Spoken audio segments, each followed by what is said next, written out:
Hello friend, welcome to S T tutorial YouTube channel. Friends, हम लोग चौथा part देखेंगे आप सामाजिक अध्ययन एवं पर्यावरण से, जो आपके सुपर टेट परीक्षा में पेपर फर्स्ट और पेपर सेकंड दोनों पेपर में 10 से 15 क्वेश्चन यहाँ से आपकी परीक्षा में मिलते हैं। तो ये वीडियो अंत तक जरूर देखिएगा और इसके पहले का पार्ट आप लोग प्ले लिस्ट में देख सकते हैं, जो आपके एग्जाम के दृष्टि से सारे प्रैक्टिस सेट को तैयार किए जा रहे हैं और इसमें सारे प्रश्न आपके लिए इंपॉर्टेंट होंगे। तो अगर वीडियो अच्छा लगे तो चैनल को सब्सक्राइब कर लीजिएगा, लाइक कीजिएगा, दोस्तों में शेयर कीजिएगा। तो प्रश्न को शुरू करते हैं। पहला क्वेश्चन है, कौन सा देश अमरूद का सबसे बड़ा उत्पादक है? अमरूद का सबसे बड़ा उत्पादक कौन सा देश है? तो करेक्ट आंसर होगा आपका भारत। डी ऑप्शन सही होगा। पहले स्थान पे भारत है, दूसरे स्थान पे देखा जाएगा तो चीन है, ठीक है। तीसरे स्थान पे केन्या है, चौथे स्थान पे आपका थाईलैंड है और पाँचवें स्थान पे आपका इंडोनेशिया है। ठीक है, तो ये 5 क्रम आप लोग याद रखिएगा: भारत, चीन, केन्या, थाईलैंड, इंडोनेशिया। ठीक है, अगर भारत में पूछेगा भारत में कौन सा राज्य अग्रणी है तो एमपी है, मध्य प्रदेश है। ठीक है, तो सारे पॉइंट को याद रखिएगा। तो यहाँ पे डी ऑप्शन आपका करेक्ट हो जाएगा। 72 नंबर क्वेश्चन है, अखिल भारतीय तृणमूल कांग्रेस को किस वर्ष स्थापित किया गया था? तो करेक्ट आंसर होगा आपका ऑप्शन नंबर डी, 1998 में। 1 जनवरी, ठीक है, 1 जनवरी 1998 को तृणमूल कांग्रेस, भारतीय तृणमूल कांग्रेस की स्थापना की गई थी ममता बनर्जी के द्वारा, जो पश्चिम बंगाल की सीएम है, ममता बनर्जी द्वारा। और इसको जो है राष्ट्रीय पार्टी जो है 2016 में घोषित किया गया था। ठीक है, इसको जो है राष्ट्रीय पार्टी का दर्जा 2016 में दिया गया था और इसकी स्थापना 1998 में हुई थी 1 जनवरी, और ममता बनर्जी के द्वारा ये किया गया था। तो यहाँ पे डी ऑप्शन आपका करेक्ट हो जाएगा। अगला क्वेश्चन है, किस विश्व विरासत स्मारक को मुगल वंश का कब्रिस्तान के रूप में लोकप्रियता प्राप्त हुई? तो ये हुमायूं का मकबरा, ए ऑप्शन करेक्ट होगा। ठीक है, मुगल वंश का दूसरा शासक था हुमायूं, ठीक है, और इसकी पत्नी का नाम हमीदा बानो बेगम था। और हुमायूं का मकबरा जो है दिल्ली में स्थित है, जिसे मुगल वंश का कब्रिस्तान भी कहा जाता है। ठीक है, हुमायूं का मकबरा को जो है मुगल वंश का कब्रिस्तान भी कहा जाता है। तो यहाँ पे ए ऑप्शन आपका करेक्ट होगा। 74 नंबर क्वेश्चन है, कतर निम्नलिखित गैसों में से किस गैस का सर्वोच्च प्रति व्यक्ति उत्सर्जक है? कतर की राजधानी कहाँ है? तो ये दोहा है। ठीक है, और कतर जो है पश्चिम एशिया का एक देश है, जहाँ पर जो है पेट्रोलियम का विशाल भंडार है। और कतर जो है कार्बन डाइऑक्साइड, ठीक है, कार्बन डाइऑक्साइड का प्रति व्यक्ति सर्वोच्च उत्सर्जक है। और कतर में अगर देखा जाए तो 35.73 टन कार्बन डाइऑक्साइड जो है उत्सर्जन प्रति व्यक्ति होता है। ठीक है, तो यहाँ पे ए ऑप्शन आपका करेक्ट हो जाएगा। 75 नंबर क्वेश्चन है, उस प्रथम उपग्रह का नाम बताएं जिसे विशेष रूप से शिक्षा के प्रयोजन में समर्पित किया गया है। तो आप लोग जानते होंगे एडुसैट को। ठीक है, वर्ष 2004 में इसरो द्वारा, ठीक है, GSAT-3 अर्थात एडुसेट, इसका दूसरा नाम है GSAT-3 या एडुसेट भी कहते हैं, प्रक्षेपित किया गया। यह भारत का पहला उपग्रह था जो मुख्यतः शिक्षा के उद्देश्य से प्रक्षेपित किया गया था। ठीक है, तो यहाँ पे सी ऑप्शन करेक्ट हो जाएगा। अगला क्वेश्चन है, भारतीय संविधान के किस अनुच्छेद में आपातकाल का प्रावधान है? आपातकाल का प्रावधान किस अनुच्छेद में है?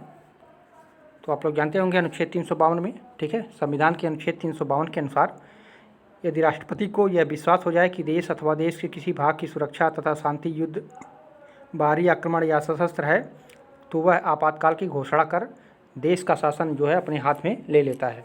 और राष्ट्रपति इस आशय का घोषणा उस दशा में भी कर सकता है जब उसे यह विश्वास हो जाए कि युद्ध अथवा सशस्त्र विद्रोह के कारण देश अथवा देश के किसी भाग की सुरक्षा और शांति जो है निकट भविष्य में संकट में पड़ने वाली है। तात्पर्य यह है कि संभावना मात्र से ही राष्ट्रपति आपातकाल की घोषणा कर सकता है, और ये भारतीय संविधान के अनुच्छेद 352 में ऐसा उल्लेख किया गया है। तो बी ऑप्शन करेक्ट हो जाएगा। अगला क्वेश्चन है, निम्नलिखित में से कौन सा भारत में मौद्रिक नीति का घटक नहीं है? तो यहाँ पे सार्वजनिक ऋण जो है ये मौद्रिक नीति का घटक नहीं माना जाता है। ठीक है, डी ऑप्शन करेक्ट होगा।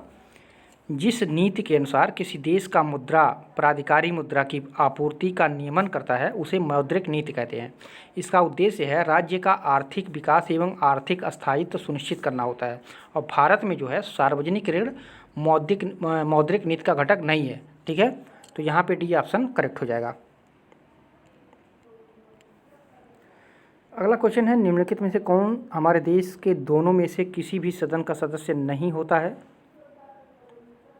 तो ये राष्ट्रपति किसी भी सदन का वो सदस्य नहीं होता है। ठीक है, भारतीय संविधान पर जो है ब्रिटेन के संविधान का व्यापक प्रभाव पड़ा है देखा जाए अगर, और ब्रिटेन के संविधान का अनुकरण करते हुए भारत में संविधान द्वारा संसदीय शासन की व्यवस्था की गई है।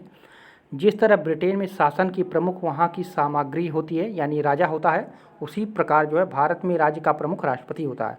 और ब्रिटेन में जो होता है राजा की तरह भारत का राष्ट्रपति राज्य का औपचारिक प्रमुख होता है और संघ का वास्तविक जो है संघ मंत्रिमंडल में निहित होता है। इन दोनों देशों के प्रमुख में जो है मूलभूत अंतर यह है कि ब्रिटेन की राजा का पद जो है वंशानुगत होता है, जबकि भारत का राष्ट्रपति एक निर्वाचित मंडल द्वारा जो है निर्वाचित होता है। और इसी अंतर के कारण जो है भारत को प्रजातांत्रिक गणतंत्र कहा जाता है। अब भारत में राष्ट्रपति का पद संविधान के अनुच्छेद 52 द्वारा जो है उपबंधित किया गया है और राष्ट्रपति हमारे देश के दोनों सदनों में से किसी भी सदन का सदस्य नहीं होता है। तो सारे पॉइंट यहाँ से आप लोग याद रखिएगा। तो यहाँ पे सी ऑप्शन करेक्ट होगा। अगला क्वेश्चन है, भारतीय उपद्रव का पिता किसे कहा जाता है? तो आप लोग जानते होंगे बाल गंगाधर तिलक को। बाल गंगाधर तिलक ने जो है इंडियन होम रूल लीग की स्थापना 1916 में की थी, इसको भी याद रखिएगा। और वैलेंटाइन सिरोल ने अपनी पुस्तक इंडियन अर्नेस्ट में जो है तिलक को भारतीय उपद्रव या अशांति का जनक भी कहा था। ठीक है, अशांति का जनक भी कहा था। तो ये भी पूछा जा सकता है कि भारतीय उपद्रव का पिता बाल गंगाधर को किसने कहा? तो वैलेंटाइन सिरोल ने। ठीक है, इसको भी याद रखिएगा, वैलेंटाइन सिरोल ने बाल गंगाधर तिलक को भारतीय अशांति का दूत कहा और भारतीय उपद्रव का पिता भी कहा था। ठीक है, और इन्होंने जो है बाल गंगाधर तिलक ने होम रूल की स्थापना 1916 ईस्वी में की थी। तो यहाँ से 2-3 पॉइंट हैं, सबको याद रखिएगा। तो यहाँ पे भी ऑप्शन करेक्ट हो जाएगा। अगला क्वेश्चन है, पृथ्वी तथा बाह्य अंतरिक्ष के बीच अंतिम रेखा जो है वो क्या कहलाती है? पृथ्वी और अंतरिक्ष के बीच जो अंतिम रेखा होती है वो क्या कहलाती है? तो मैग्नेटोस्फेयर, ये ऑप्शन करेक्ट होगा। ठीक है, मैग्नेटोस्फेयर अंतरिक्ष का वह हिस्सा है जो पृथ्वी के चुंबकीय क्षेत्र से नियंत्रित होता है। इलेक्ट्रॉन और प्लाज्मा तरंगों के परस्पर मिलने की यह प्रक्रिया पृथ्वी के बाहरी वातावरण के मैग्नेटोस्फेयर में होती है और पृथ्वी तथा बाह्य अंतरिक्ष के बीच अंतिम रेखा जो है मैग्नेटोस्फेयर कहलाता है। ठीक है, तो मैग्नेटोस्फेयर कहलाता है। तो यहाँ पे ए ऑप्शन करेक्ट होगा। अगला क्वेश्चन है, निम्नलिखित में से कौन सिख गुरु जो है हरकिशन के उत्तराधिकारी थे? गुरु हरकिशन के उत्तराधिकारी कौन थे? तो Guru Tegh Bahadur, B option correct होगा। गुरु तेग बहादुर सिक्खे के 9वें गुरु थे ये। ठीक है, सिखों के जो ये 9वें गुरु थे जो प्रथम गुरु नानक द्वारा बनाए गए मार्ग का जो है अनुसरण करते थे और उनके द्वारा रचित 115 पद्य गुरु ग्रंथ साहिब में सम्मिलित है। ठीक है, और उन्होंने कश्मीरी पंडितों तथा हिंदुओं को जो है बलपूर्वक मुसलमान बनाने का विरोध भी किया था। तो यहाँ पे भी ऑप्शन करेक्ट हो जाएगा। अगला प्रश्न है, लॉर्ड कॉर्नवालिस को खाली जगह है किसके लिए जाना जाता है? लॉर्ड कॉर्नवालिस को तो बंगाल की अस्थायी राजस्व व्यवस्था के लिए जाना जाता है। ये ऑप्शन करेक्ट होगा। ठीक है, लॉर्ड कॉर्नवालिस जो था वो फोर्ट विलियम प्रेसिडेंसी का गवर्नर जनरल था। वह बंगाल गवर्नर जनरल भी था और इसने जो है 1793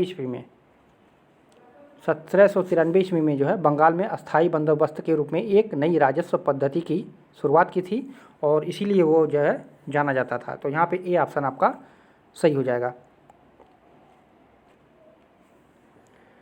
अगला क्वेश्चन है, 49वीं समानांतर रेखा किन दो देशों के मध्य सीमा रेखा है?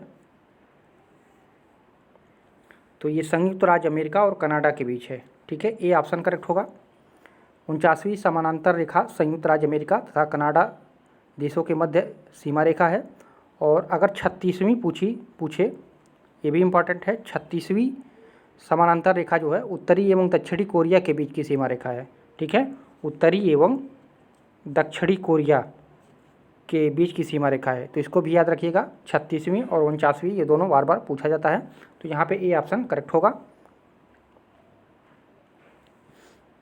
अगला क्वेश्चन है, ला नीना प्रशांत महासागर किस प्रकार से प्रभाव डालती है? ला नीना प्रशांत महासागर किस प्रकार से प्रभाव डालती है? तो ये जल का तापमान कम कर देता है। ठीक है, जल का जो तापमान रहता है ये कम कर देता है, तो बी ऑप्शन करेक्ट होगा। ला नीना जो है एक प्रतिसागरीय धारा है और इसका आविर्भाव जो हुआ है, मतलब इसका जो उद्गम हुआ है पश्चिमी प्रशांत महासागर में उस समय होता है जब पूर्वी प्रशांत महासागर में यल नीनो का प्रभाव समाप्त हो जाता है। ठीक है, जब यल नीनो का प्रभाव समाप्त हो जाता है तो ला नीना स्पेनिश भाषा का शब्द है। ठीक है, जिसका अर्थ होता है छोटी बच्ची। चूँकि इसका प्रभाव यल नीनो के विपरीत होता है, इसलिए जो है इसे प्रति यल नीनो भी कहा जाता है। और ला नीना जो है यल नीनो से ठीक विपरीत प्रभाव रखती है। पश्चिमी प्रशांत महासागर में जो है यल नीनो द्वारा पैदा किए गए सूखे की स्थिति को जो है ला नीना बदल देती है तथा आर्द्र मौसम को जो है ये जन्म देती है। तो यहाँ पे बी ऑप्शन आपका करेक्ट हो जाएगा, जल का तापमान जो है वो कम कर देती है। और जो यल नीना है ये जल के तापमान को बढ़ाती है और ये जो ला नीना है ये जल के तापमान को कम कर देती है। ठीक, एक दूसरे के विपरीत कार्य करती हैं। अगला क्वेश्चन है, मध्यावधि ऋण कब तक की अवधि के लिए दिया जाता है? मध्यावधि ऋण जो होता है कब तक की अवधि के लिए दिया जाता है? तो 15 माह से 4 वर्ष के लिए ये मध्यावधि ऋण दिया जाता है। ठीक है, यहाँ पे सी ऑप्शन आपका करेक्ट हो जाएगा।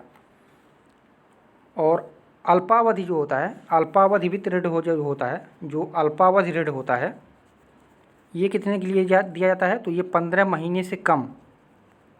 ठीक है, 15 महीने से कम के लिए दिया जाता है अल्पावधि ऋण।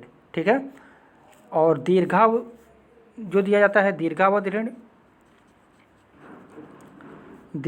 ऋण कितने दिनों के लिए जाता है? तो 5 वर्ष से अधिक के लिए। ठीक है, देख लीजिए, नाम से ही जान लीजिए, दीर्घावधि यानी लंबे समय तक, यानी 5 वर्ष से अधिक के लिए। और अल्पा ऋण यानी 15 महीने से कम के लिए, अल्प कम के लिए। और मध्यावधि ऋण जो है 15 माह से 4 वर्ष तक, और कहीं कहीं 5 वर्ष से भी दे दिया जाता है। तो ये आप लोग याद रखिएगा, 15 माह से जो है 4 या 5 वर्ष के बीच में मध्यावधि ऋण दिया जाता है। तो यहाँ पे सी ऑप्शन आपका करेक्ट हो जाएगा। अगला क्वेश्चन है, निम्नलिखित में से कौन सी संघीय सरकार की एक विशेषता है? संघीय सरकार की एक विशेषता है तो संघ तथा राज्यों के बीच शक्तियों का वितरण, ये संघीय सरकार की महत्वपूर्ण विशेषता मानी जाती है। ठीक है, तो सी ऑप्शन करेक्ट हो जाएगा। केंद्र तथा राज्य सरकारों में विधायी शक्तियों का विभाजन किस भाग में है? तो ये भाग 2 में जो है इसका व्यवस्था दिया गया है। और 7वीं अनुसूची में और अनुच्छेद 245 से लेकर के 247 तक। ठीक है, तो इस सारे पॉइंट को याद रखिएगा। और संविधान में 3 सूचियाँ भी दी गई हैं, संघ सूची, राज्य सूची, समवर्ती सूची। ठीक है, तो इसको भी आप लोग याद रखिएगा। तो यहाँ पे सी ऑप्शन आपका करेक्ट हो जाएगा। अगला क्वेश्चन है, गदर पार्टी के संस्थापक कौन थे? तो गदर पार्टी के संस्थापक Sohan Singh Bhakna, B option correct होगा। ठीक है, सोहन सिंह भाकना। गदर पार्टी का अगर जन्म देखा जाए तो गदर पार्टी का जन्म जो है अमेरिका के सैन फ्रांसिस्को के एस्टोरियो में जो है 1913 में अंग्रेजी साम्राज्य को जड़ से उखाड़ फेंकने के उद्देश्य से किया गया था। ठीक है, और गदर पार्टी के संस्थापक व अध्यक्ष जो है सरदार सोहन सिंह भाकना थे। और इसके अतिरिक्त इसमें जो उपाध्यक्ष थे लाला हरदयाल थे, उपाध्यक्ष थे, और महामंत्री लाला ठाकुर थे। तो ये सभी थे। तो यहाँ पे अध्यक्ष पूछा है, संस्थापक पूछा है, तो सोहन लाल सिंह भाकना थे। और इसकी स्थापना 1913 में अमेरिका के सैन फ्रांसिस्को एस्टोरियो में किया गया था। तो यहाँ पे बी ऑप्शन करेक्ट होगा। अगला क्वेश्चन है, नॉर्थ वेस्टर्स या काल बैसाखी जिसको कहते हैं, तड़ित झंझा या बिजली युक्त तूफान जो प्रमुख है, तो किस देश का प्रमुख है? तो ये भारत और बांग्लादेश का। ठीक है, काल बैसाखी से तात्पर्य है तेज गति से चलने वाले स्थानीय तूफानों से है, ठीक है। और इस प्रकार के तूफान साधारणतः बंगाल में आते हैं। और गर्म एवं शुष्क स्थानीय हवाएं और आर्द्र समुद्री हवाएं इसका जो है कारण बनती है। और इन हवाओं के मिलन के कारण जो है मूसलाधार बारिश होती है। और तेज मूसलाधार वर्षा के साथ साथ तीव्र गति के तूफान भी आते हैं। और इन तूफानों को ही जो है काल बैसाखी कहा जाता है या नॉरवेस्टर्स कहा जाता है, ठीक है। और तड़ित झंझा या बिजली युक्त तूफान है, ठीक है, जो भारत और बांग्लादेश में जो है प्रमुख है, ठीक है। तो इसको तड़ित झंझा या बिजली युक्त तूफान भी इसको कहा जाता है। तो ये भारत और बांग्लादेश में पाया जाता है। तो यहाँ पे सी ऑप्शन करेक्ट होगा। अगला क्वेश्चन है, ये गुफाएं मुंबई हार्बर में स्थित शिल्प गुफाओं का एक नेटवर्क है। तो वो कौन सा गुफा है? तो ये एलिफेंटा है, ठीक है, सी ऑप्शन करेक्ट होगा। एलिफेंटा की गुफाएं मुंबई हार्बर में स्थित शिल्प गुफाओं का एक नेटवर्क है। और ये गुफाएं जो है हिंदू एवं बौद्ध धर्म को समर्पित हैं। यहाँ भगवान शिव की त्रिमूर्ति एवं अर्धनारीश्वर स्वरूप की मूर्तियाँ यहाँ पे स्थित हैं एलिफेंटा में, ठीक है। तो यहाँ पे सी ऑप्शन आपका करेक्ट होगा। अगला क्वेश्चन है, राष्ट्रीय फिल्म पुरस्कारों का प्रारंभ किस वर्ष से प्रारंभ किया गया था?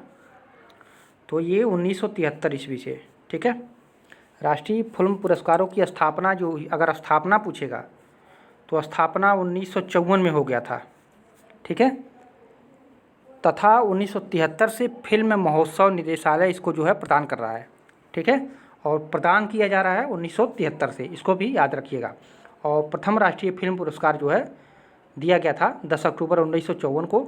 और इसको सूचना एवं प्रसारण मंत्रालय ने सर्वप्रथम दिया था, ठीक है। और बाद में जो है इसको 1973 में जब शुरू हुआ तो ये फिल्म महोत्सव निदेशालय ने इसको प्रदान करना शुरू किया। और तभी से वो यही जो है इसको देता आ रहा है, ठीक है। तो यहाँ पे ए ऑप्शन आपका करेक्ट हो जाएगा। अगला क्वेश्चन है, भारत सरकार बजट घाटे के वित्त पोषण के लिए उधार ले रही है, इसका क्या असर होगा? तो इसका असर होगा ब्याज दरों पर ऊपर की ओर दबाव डाला जाएगा, ठीक है। ब्याज दरों पर जो है ऊपर की ओर दबाव डाला जाएगा। तो यहाँ पे डी ऑप्शन करेक्ट हो जाएगा। जब सरकार जो है बजट घाटे के वित्त पोषण के लिए उधार लेती है तो वह ब्याज दरों को जो है बढ़ाने का दबाव डालती है। तो यहाँ पे डी ऑप्शन करेक्ट हो जाएगा। अगला क्वेश्चन है, महाद्वीपीय बहाव सिद्धांत। महाद्वीपीय बहाव सिद्धांत का प्रस्तावना किसने दी थी? तो अल्फ्रेड वेगेनर ने, ठीक है, ए ऑप्शन करेक्ट होगा, अल्फ्रेड वेगेनर ने। महाद्वीपीय बहाव सिद्धांत, इसको जो है कॉन्टिनेंटल ड्रिफ्ट थ्योरी भी कहा जाता है। और वर्ष 1915 में जो है अल्फ्रेड वेगेनर ने दी थी इस सिद्धांत को। कब? 1915 में। और इस सिद्धांत के अनुसार जो है कार्बोनीफेरस युग में एक विशाल स्थल खंड था पेंजिया, एवं इसके चारों ओर विशाल जो है जलराशि थी पैंथालासा। और चंद्रमा के ज्वारीय बल के कारण जो है पेंजिया टूट गया एवं धीरे धीरे वर्तमान स्वरूप में वो आ गया था, ठीक है। तो उसी को जो है महाद्वीपीय बहाव सिद्धांत के नाम से जाना गया। और इसको दिया था अल्फ्रेड वेगेनर ने 1915 में, ठीक है। तो ये ऑप्शन आपका करेक्ट हो जाएगा। अगला क्वेश्चन है, रेनिसा या कहा जाए पुनर्जागरण यूरोप में किस शताब्दी तक की एक अवधि है? किस शताब्दी तक की एक अवधि मानी जाती है? तो ये 14वीं से 17वीं शताब्दी, ठीक है। पुनर्जागरण या रेनेसा यूरोप में आए एक सांस्कृतिक आंदोलन को कहते हैं। और यह इटली से प्रारंभ होकर के जो है पूरे यूरोप में फैल गया।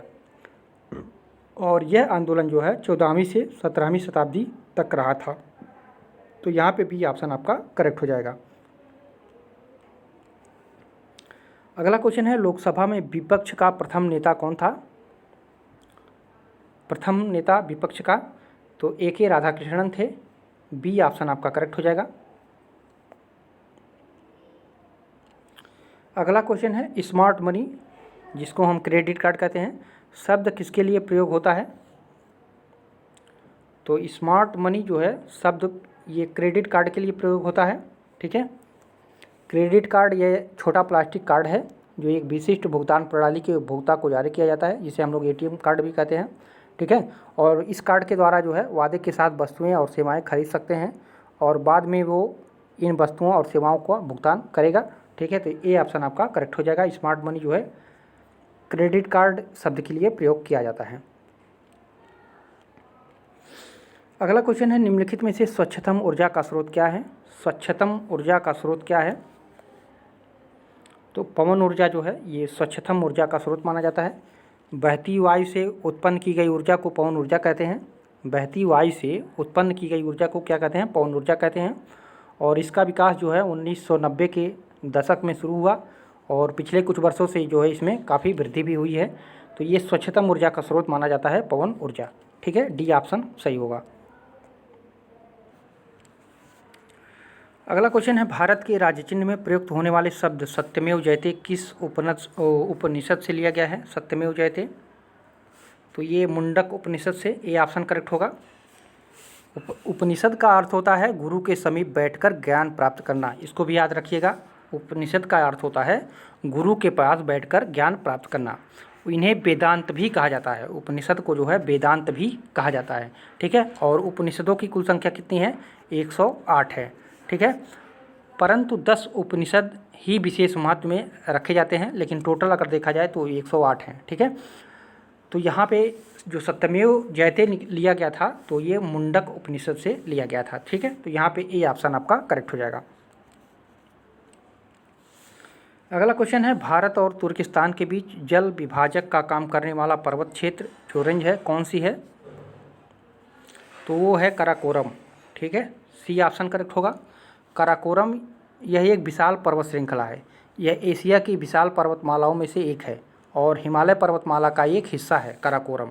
ठीक है, तो ये जो है भारत और तुर्किस्तान के बीच जो है जल विभाजक का काम करने वाला पर्वत क्षेत्र माना जाता है। तो यहाँ पे सी ऑप्शन करेक्ट होगा। 79 क्वेश्चन है कोलट्टम और छोलिया नृत्य शैली किन दो राज्यों से संबंधित है?